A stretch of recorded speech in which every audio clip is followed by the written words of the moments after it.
Hello everyone, इस video में हम पढ़ेंगे class 7th geography chapter 3 our changing earth के क्वेश्चन आंसर्स। तो पहला क्वेश्चन है, why do the plates move. Plates जो हैं अर्थ के सरफेस पे बहुत सारी प्लेट्स होती हैं, वो मूव क्यों करती हैं। तो उसका आंसर है the plates move because of the movement of the मॉल्टन magma inside the earth. तो देखिए, प्लेट्स इसलिए मूव करती हैं क्योंकि हमारी अर्थ के अंदर जो मॉल्टन मैग्मा होता है इनसाइड द अर्थ के अंदर मॉल्टन मैग्मा मूव करता है, और उस मॉल्टन मैग्मा के मूव करने की वजह से प्लेट्स जो है वो मूव करती हैं। नेक्स्ट क्वेश्चन है, what are exogenic and endogenic forces. तो क्या होती हैं एक्सोजेनिक और एंडोजेनिक फोर्सेस, ये बताना है। तो इसका आंसर है the forces that work on the surface of the earth are called exogenic forces. तो ऐसी फोर्सेस जो अर्थ के सरफेस पे वर्क करती हैं, अर्थ के सरफेस पे एक्ट करती हैं, वो एक्सोजेनिक फोर्सेस होती है। फॉर एग्जांपल वाटर, एयर, ये सारी की सारी अर्थ के सरफेस पे एक्ट करती हैं, इसलिए ये क्या है, एक्सोजेनिक फोर्सेस हैं। और फिर एंडोजेनिक क्या हो गई, the forces which act in the interior of the earth are called endogenic forces. जो अर्थ के अंदर की तरफ, इंटीरियर की तरफ जो एक्ट करती हैं वो एंडोजेनिक फोर्सेस होती हैं। नेक्स्ट क्वेश्चन है, व्हाट इज इरोजन। इरोजन क्या होता है, the weathering away of the landscape by different agents like water, wind and ice is called erosion. तो देखिए, वेदरिंग मतलब जैसे कि कोई सरफेस है, वो कोई सरफेस खराब हो गया, कोई प्रॉब्लम आ गई उसमें, जैसे कि खुदरा हो जाता है। कई बार मिट्टी जो होती है, हम लोग को दिखता है पहले बहुत सारी मिट्टी होती है, फिर मिट्टी उड़ उड़ के जाती रहती है, मिट्टी की क्वालिटी ख़राब होती रहती है, वो सरफेस की क्वालिटी का ख़राब हो जाना। Wearing away of the landscape, जो एरिया है उसमें से वो एक ख़राब तरीके से हो गया बहुत सारे एजेंट्स की वजह से, कि वहाँ से पानी बहा तो मिट्टी उड़ गई, हवा की वजह से, आइस की वजह से, इन सब की चीज़ों की वजह से जो वियर अवे हो जाता है, मिट्टी उड़ करके चली जाती है या वहाँ से हट जाती है, उसको हम लोग इरोजन कहते हैं। नेक्स्ट क्वेश्चन है, how are flood plains formed. Flood plains जो होते हैं वो किस तरीके से फॉर्म होते हैं, कैसे बनते हैं।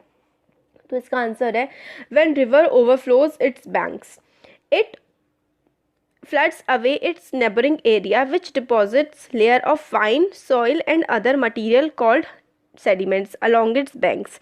It does the formation of a flat fertile floodplain. अब देखिए, जो रिवर होती है वो बैंक को पे ओवरफ्लो कर जाती है, मतलब जैसे कि रिवर है, रिवर का किनारा हो गया, उस पे से जो है रिवर बह करके जा रही है, और उसकी वजह से रिवर बह करके जाती है किनारों पे, तो क्या होता है, फ्लड होता है। पास वाला जो एरिया है उसमें बहुत ज़्यादा पानी भर जाता है। इसकी वजह से क्या होता है, जो नदियाँ अपने साथ जो सैंड, सिल्ट, क्ले, सॉइल वगैरह लेकर के आती है ना, तो जहाँ पर फ्लड आता है वहाँ पर जब पानी हट जाता है तो वहाँ पर जो मिट्टी अपने साथ लेकर के आती है ना नदी, वो वहीं पर जम जाती है, और उससे क्या होता है, सेडिमेंट्स जो हैं, सेडिमेंट्स वही जो उसके उसमें सैंड, सिल्ट, क्ले होता है, वो सारा का सारा जम जाता है, वो उसके सेडिमेंट्स उसके किनारे पे जम जाते हैं, और इसी से क्या होता है, फर्टाइल फ्लड प्लेन डेवलप होता है। फ्लड प्लेन वही होता है जहाँ पर नदी क्या है, फ्लड क्रिएट करती है, मतलब बाढ़ लेकर के आती है। जब बहुत ज़्यादा पानी हो जाता है तो बाढ़ आ जाती है, तो नदी में बहुत सारे मिट्टी के कण होते हैं, पत्थर होते हैं, बहुत सारी चीज़ें होती हैं। तो जब बाढ़ का पानी हट जाता है तो वो मिट्टी के कण जो भारी होते हैं वो वहीं पर जम जाते हैं, और वही फ्लड प्लेन जो है वो बनाता है। नेक्स्ट क्वेश्चन है, what are sand dunes. Sand dunes क्या होते हैं। तो फ्लड प्लेन आपको समझ में आ गया ना। देखिए, नॉर्मल सा है कि जब भी नदी बहती है तो नदी में क्या होता है, मिट्टी के बहुत सारे कण होते हैं, पत्थर भी होते हैं, और जब बहुत ज़्यादा बाढ़ जो आ जाती है, बाढ़ क्या है, वही फ्लड प्लेन बनता है। जिस नदी में बाढ़ आ रही है उसके आसपास वाला जो इलाका है उसमें भी बाढ़ आती है। फिर नदी का पानी जब बारिश ख़त्म हो जाती है और मानसून का सीज़न चला जाता है तो बाढ़ भी ख़त्म हो जाती है, मगर नदी जो अपने साथ मिट्टी और कंकड़ और कण लेकर के आई होती है वो वहीं पर जम जाते हैं, और उसी को हम, जो जमा हुआ चीज़ होती है ना, मिट्टी वगैरह, उसको हम फ्लड प्लेन कहते हैं। हाँ, नेक्स्ट क्वेश्चन अब देखते हैं कि सैंड ड्यून्स क्या होते हैं। तो देखिए, the low hills like structure formed due to deposition of sand at one place by wind in the desert is called sand dunes. तो देखिए, अगर आप जैसे अपने देश में अगर राजस्थान में गए होंगे तो आपने देखा होगा कि टीले टाइप का स्ट्रक्चर सा बना हुआ रहता है। देखिए, ऐसे इस टाइप का, ऐसे करके जगह जगह, जैसे मान ली यहाँ पे समतल पूरा एरिया है, फिर एकदम से मिट्टी ऊपर से उठी हुई है, रेत जो होती है, फिर ऐसे समतल एरिया, फिर कहीं पर और मिट्टी ऊपर की तरफ उठी हुई है। तो इस तरीके का जो इलाका होता है जहाँ पर सैंड डिपॉजिट हो जाती है हवा की वजह से, एक जगह से उड़ करके किसी कहीं से उड़ के आई और किसी एक जगह पर आकर के इकट्ठी हो गई, तो वो जो इकट्ठी हुई जो सैंड होती है ना, मिट्टी होती है, उसको ही हम सैंड ड्यून्स कहते हैं। नेक्स्ट है हाउ आर बीचेस फॉर्म्ड। जो बीचेस हैं, जो कहते हैं ना कि समुद्र के तट पे जा रहे हैं, समुद्र के बीचेस पे जा रहे हैं, तो बीचेस कैसे फॉर्म होते हैं वो हमें बताना है। तो देखिए, sea waves deposit sediments along the shores which lead to the formation of beaches. तो आप कोई प्लेन कह लीजिए, बीचेस कह लीजिए, या ड्यून्स कह लीजिए, सैंड ड्यून्स जो होते हैं, ये सारे के सारे डिपोजिशन की वजह से ही होते हैं। जब मिट्टी एक जगह पर आकर के इकट्ठी हो जाती है, जब एक जगह पर आकर के मिट्टी इकट्ठी हो जाती है, डिपॉजिट हो जाती है, तो उसी की वजह से क्या होता है, सैंड ड्यून्स हमारे बनते हैं, बीचेस भी बनते हैं और फ्लड प्लेन्स भी बनते हैं। तो इसमें हमें बताना है कि बीचेस कैसे बनते हैं। तो जो सी वेव्स होती है, समुद्र की जो लहरें होती हैं, वो सेडिमेंट्स मतलब मिट्टी के जो कण होते हैं वो इकट्ठा कर देती है, ला करके जमा कर देती है समुद्र के किनारों पर, और उसकी वजह से ही क्या होता है, बीचेस फॉर्म होते हैं। अब नेक्स्ट क्वेश्चन है ऑक्सबो लेक्स क्या होते हैं। तो देखिए, due to the continuous erosion and deposition along the side of the meander, the end of the meander loops come closer which in some time cut off lake called oxbow lake. अब देखिए, समझने वाली English language में इतना नहीं आएगा। अब ये देखिए है नदी, ठीक है। अब नदी में क्या बताया मैंने कि डिपोजिशन होता है, यहाँ पे डिपॉजिट हो रहा है, यहाँ पे डिपॉजिट हो रहा है।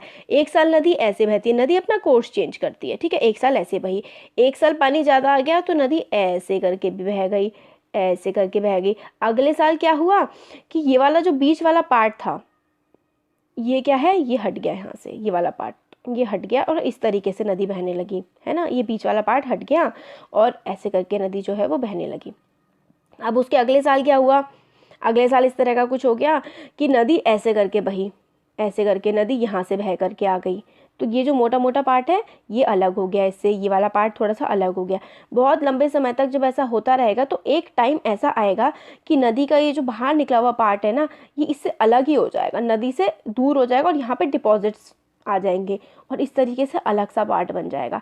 तो ये जो अलग सा पार्ट बनता है लंबे समय तक, जब नदी बहती है, अपना कोर्स चेंज करती है, फिर डिपॉजिट बीच में फॉर्म हो जाते हैं और एक तरफ क्या होता है, एक तरफ नदी हो गई, फिर बीच में मिट्टी जमा हो गई और फिर क्या हो गया, लेक आ गया। तो इस तरीके से बना हुआ जो लेक होता है, नदी से कट करके जो लेक बना होता है, उसी को हम ऑक्सबो लेक कहते हैं।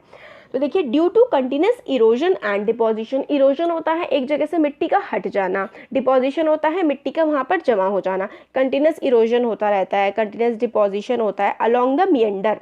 देखिए, मिएंडर क्या होता है, तो नदी ऐसे करके चलती है ना, ऐसे ऐसे करके, ऐसे ऐसे करके जो नदी चलती है, इसको हम नदी के मिएंडरिंग बोलते हैं। जैसे कि हम लोग ऐसे कहते हैं कि नदी सीधी चलती है, नहीं, नदी जो है वो ऐसी टेढ़ी मेढ़ी होकर चलती है। जो टेढ़ी मेढ़ी होकर चलती है ना, इसी को हम बोलते हैं नदी का मिएंडर करना। तो नदी इस तरीके से मिएंडर करती है। तो मिएंडरिंग वाला जो लूप होता है, जो ऐसे करके लूप होता है ना, ये टाइम के साथ साथ क्या होता है, कट जाता है सीधी नदी से। तो इस कटा हुआ जो पार्ट है, यही हमारा ऑक्सबो लेक बनाता है। तो ये हमारा एक्सप्लेनेशन इसका हो गया। उसको हम ऑक्सबो लेक या कट ऑफ लेक भी कहते हैं। MCQ आ रहे हैं। देखिए, पहला है which is not an erosional feature of sea wave. Erosion का मतलब मिट्टी का किसी एक जगह से दूसरी जगह ले जाना, विंड के द्वारा, पानी के द्वारा, आइस के द्वारा, है ना। तो इसमें से कौन सा इरोजनल फीचर नहीं है सी वेव्स का, तो बीच इरोजन फीचर नहीं। बीच में तो हमने देखा था डिपॉजिट होता है, डिपॉजिट होती है चीज़ें तो बीच बनता है। और सी केव जो है, क्लिफ जो है, वो क्या होता है, सी क्लिफ और सी क्लिफ वगैरह, ये इरोजन की वजह से होता है। समुद्र की जो चट्टानें हैं, पानी की वेव्स आकर के उन्हें काटती जाती है तो वो केव का फॉर्म ले लेती है। ये चैप्टर में एक्सप्लेन मैंने अच्छे से किया हुआ है, आप देख सकते हैं उसे।